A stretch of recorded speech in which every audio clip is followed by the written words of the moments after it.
Hi guys, so today unbox ko yung nabili kong Philips gaming speaker from Lazada. Nakasale siya ng 1,000. Check na natin, box na natin. Ayan natin yung plastic. So naka bubble wrap siya para hindi siya masira. Okay yung packaging.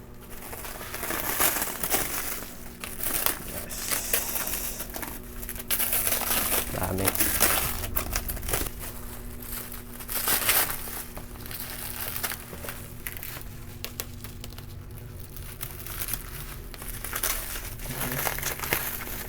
Parang clinger na makapalit eh.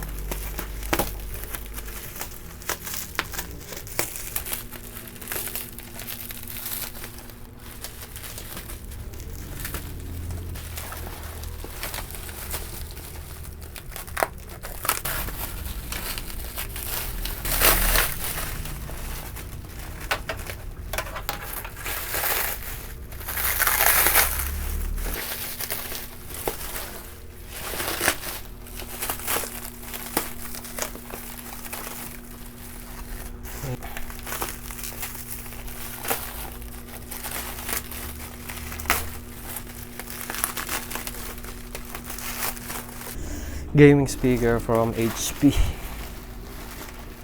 So wala siyang Bluetooth. LED lighting, sound stereo, and may volume control.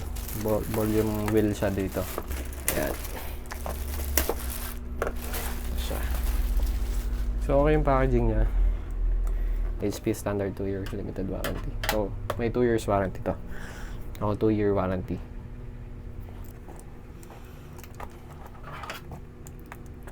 Natin kung ano yung itsura niya.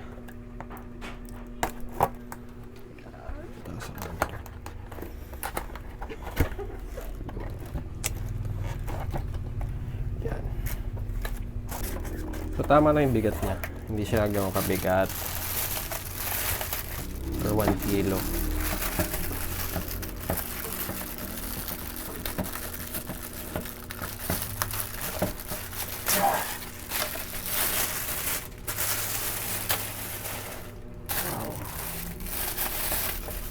Wow, ganda. So, yun. Wow, may touch. Ito yung sa touch niya. For touch control sa solid yung build niya. Ito yung kasama niya. Warranty card. Ayan. Manual, of course. Then,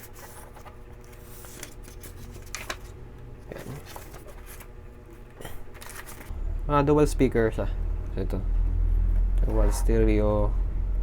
Then meron siyang parang rubber.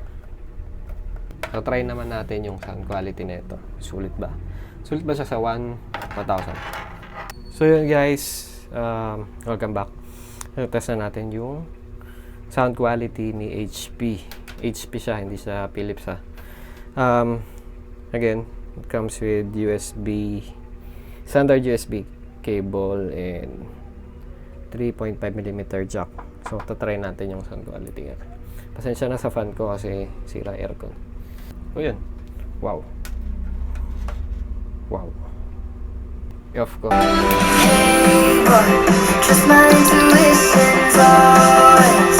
I'm not superstitious. I got lucky. Stole your heart and it was not for the taking.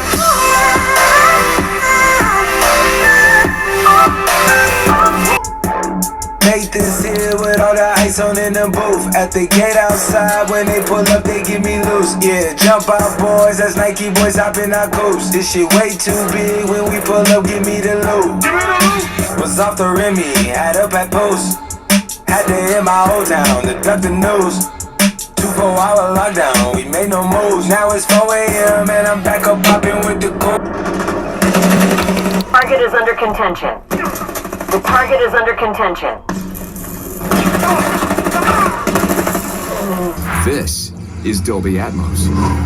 The number of speakers around you no longer matters, Because this is the world's first object-based cinematic audio.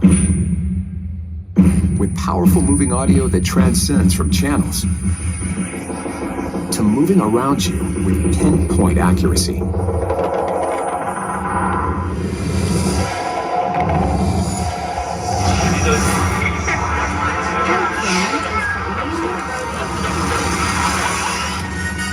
Whether the soundscape sets the mood of a scene.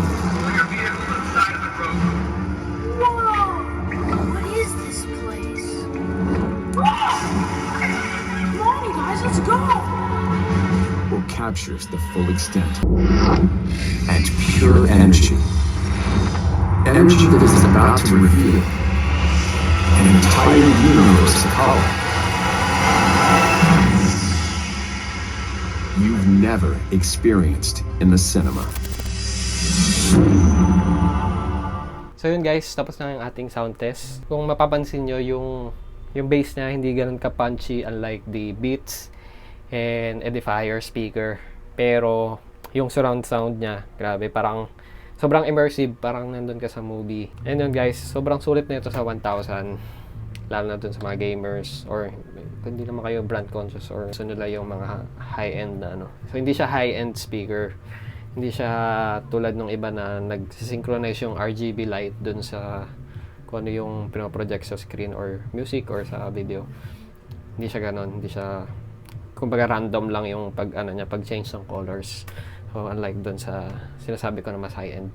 And yun, sobrang sulit niya kasi pwede na siya lalo na sa games.